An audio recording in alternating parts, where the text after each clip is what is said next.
Hello friends, welcome back to the channel. One of the best things about making YouTube videos is getting to interact with you guys. I get no end of comments and emails and messages with people asking me, what should I do about this? What should I do about that? Should I make this change? Should I add that? Should I take that away? I love answering the questions you guys have got, but I do frequently get the same questions over and over again.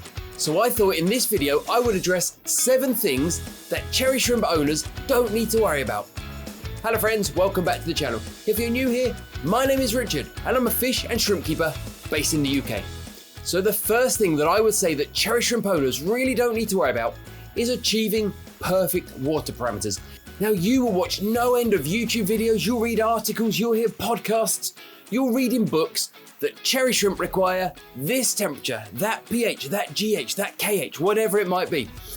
And often people see that number and they think that that is gospel. If they see a water temperature of 74 degrees, they often think that that is absolutely gospel and they have to get their tank to 74 degrees. And the reality is, cherry shrimp can live in such a wide band of water temperatures. The same is true of pH. If you've got a pH of 6.5 or 8.5, that's a huge span. But the chances are your cherry shrimp will be absolutely fine. Now, if you keep more sensitive shrimp, like some of the crystal shrimp or the bee shrimp, then yes, you may well need to be more precise with your water parameters because they do tend to be less tolerant of water parameters. You do need to be more precise. But if you're keeping red cherry shrimp, if you're keeping black rose shrimp or blue diamond shrimp or orange realies or green jades, whatever it might be, you don't need to strive for perfect water parameters every time. What the shrimp really want is for you to get those water parameters and keep them stable. It really doesn't matter to your cherry shrimp whether you're keeping them at 68 degrees or 78 degrees. But what they really want is for that temperature to remain stable. They don't want it to be swinging throughout the day. The same is true when it comes to pH or KH or GH. It's all about stability. In my opinion, you should strive for stability, not for perfection. Now, the second thing that I really don't think cherry shrimp owners should obsess over and worry about too much is frequent water changes. We will again often see on videos or read in articles that you need to change 20% of your water every week, 50% every week, 10%, whatever.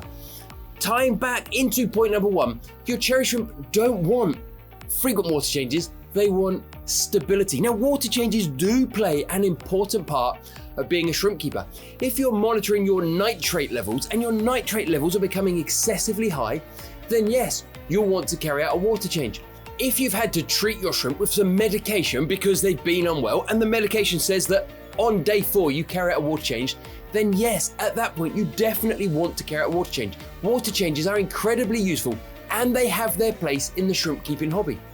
What you don't want to do is religiously change water 25% every week, no matter what, because that really interferes with the stability of your tank water. And as we discussed in point number 1, your shrimp want stability. I recently made a video about how I've essentially stopped doing water changes. I've cut my water changes down to an absolute minimum. I change water when I have to. I don't just change water every week out of habit. And since I've stopped carrying out those water changes, I've seen fabulous results. If anything, my shrimp are happier, healthier, and appear to be breeding far more than they were when I was carrying out frequent water changes. Now, if you're a regular on this channel, you will have noticed it's been 2 or 3 weeks since I released my last video. And that is purely down to the number of projects I have on the go at the moment. One of the things I've been working really hard to do, which is something you guys asked for, was creating the physical copy of my book, the Neocaridina Shrimp Handbook. I'm delighted to say this book is now available to order directly from Amazon. So you can either download it from my website as a digital copy or head to Amazon, follow the link in the description and download a physical copy that will be sent directly to your house. So the third thing that cherry shrimp owners really don't need to worry about is providing their shrimp with a specialized diet. There are lots of different brands of food on the market which are specifically targeted to shrimp, and they do tend to be fairly expensive. I get no end of messages where people saying to me, do I have to feed my shrimp X brand of food? Or I can't necessarily afford to buy Y brand of food. Will my shrimp be okay? The reality is our shrimp are detrivores. They will essentially eat anything that they come across. In the wild, they would eat dead fish, bugs that fall in the water, bits of algae, decaying plant matter, nuts, seeds, fruits, pretty much anything they come across, they will consume. Now that doesn't mean we can just feed our shrimp any old rubbish, but it does mean we don't have to go out and buy a special expensive shrimp food. For my own shrimp, I feed a mix. I feed a lot of flake food. I feed regular pellet food. I feed bloodworm. I feed brine shrimp. I feed Daphnia. I give them variety. And by feeding them lots of different foods, I give them a full range of vitamins and minerals and nutrients to mean that they are healthy. They grow well. They reproduce. They molt beautifully. They show fabulous colors. And that's all down to the variety of food I give them, not to buying expensive foods. One of the foods I feed most often is literally bog standard Tetra flake food. It's pretty good quality. The shrimp love it. And if you keep fish with your shrimp, it does mean you can feed the fish the flake, and what gets down to the bottom, the shrimp will eat. Now you do have to make sure they get enough food. You can't just leave them to consume any old rubbish that falls to the bottom. Whilst they are detrivores, you do need to feed them as well. You do need to make sure they get enough food. You just don't need to go out and buy expensive food. Now, the fourth question I get an awful lot relates to the number of shrimp you can keep in your tank. People often say, first of all, how many should I start with? And also, my shrimp are having babies. I've now got 100 shrimp in a 5-gallon. I've got 50 shrimp in a 10-gallon. Does it matter?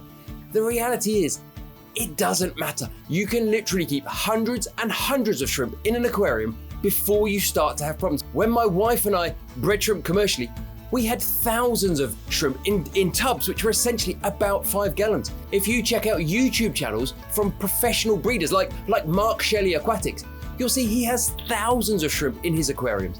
And his shrimp certainly do not suffer. The quality, the color, the shrimp he produces are phenomenal. So you really don't need to worry about your aquarium becoming overpopulated with shrimp. The fifth thing that people really shouldn't worry about essentially ties back into the fourth thing, but in reverse. And the question I get is, what size tank should I start with? I want to get 10 red cherry shrimp. Should I start with a 5-gallon, a 7-gallon, a 10-gallon? And exactly the same with how many shrimp should I start with? The answer is, it doesn't matter. If you put 20 shrimp in a 5-gallon or a 10-gallon or a 20-gallon, the result will essentially be the same. The shrimp will be absolutely fine. Now, if you're going out and buying 5,000 shrimp in one go, then yes, you would have to consider what size tank you want to put them in. But if you're buying 10 or 20 or 30 shrimp from a breeder or 50 shrimp from a breeder, it doesn't matter what size tank you start with. What matters more is getting that tank set up and allowing it to mature before you add the shrimp. Adding 10 shrimp into a brand new setup 20-gallon shrimp is far worse than adding the same shrimp into a 3-gallon tank that's perhaps been running for 2 or 3 months and has life and biofilm and algae. The size of the tank doesn't matter. The way you set it up and how you let that tank mature before you add the shrimp is far, far more important. So don't worry about the size of the tank. Worry about getting it set up correctly in the first place. Now, thing number 6 that people often worry about is something I can show you in action today that you don't have to worry about, and that is algae in the aquarium. If you look in my tanks, they're real tanks. They have algae in them. Yes, I try and clean it off the front glass as often as I can, but I don't worry about it on the side glass or the back glass or the rocks or the wood or the substrate, because the reality is shrimp love algae. They love picking at algae. They love eating the biofilm and the microscopic life that develops on algae. Now, unless you're a professional aquascaper, unless you're actually George Farmer sitting watching this video, then at that point, yes, people do worry about algae. And often we are exposed to those tanks. It's a bit like seeing beautiful people in magazines. We aspire to be as beautiful as they are. I mean, fortunately for me, I look like Brad Pitt, so I'm naturally gifted. And often hobbyists aspire to have their shrimp tanks looking like George Farmer's tanks, looking like show tanks, looking like competition tanks. These incredible tanks that people set up. The reality is, that is not, it's like that's not real life. They're not real tanks. They're set up for a photograph or they're set up for a show. In real tanks, you will have algae. You'll have green algae, string algae, hair algae, blackbeard algae. It doesn't matter. Yes, you don't want the algae taking over your aquarium. You don't want your aquarium to be an entire swamp of green hair algae, but that's only from your enjoyment point of view. The shrimp will probably thrive. If I had a tank which was absolutely full of hair algae, blackbeard algae, whatever it might be, the shrimp would love it. They would thrive. You would have babies coming out of your ears. But if you want to be able to enjoy your tank, don't worry about the algae. If it bothers you, clean it off the front glass. If you don't like it in the plants, trim those plants and remove it. If you don't got hair algae in and you don't really want that, then certainly remove some of that. But don't spend hours obsessing over having some algae in your aquarium. Algae is actually a sign that you've got an ecosystem. It's actually a sign that you have life and you have a successful tank. So don't worry about having algae in your shrimp tank. Now, the seventh thing you really don't need to worry about if you're setting up a tank for your red cherry shrimp or other members of the Neocaridina shrimp family is having a specialized substrate. Now, I keep my shrimp on a variety of substrates. I've got gravel, I've got sand, I've got fluval stratum because it's great for plants. I keep them sometimes in a bare bottom tank. Members of the Neocaridina shrimp family, your red cherries, your blue diamonds, your black roses, your green jades, whatever they might be, they don't need a specialized substrate. They don't need an active substrate. Now, yes, if you're keeping some members of the Caridina family, your bee shrimp, your crystal shrimp that want a really low pH, then active substrates have their place. They help bring the pH down and create the stability that those shrimp want.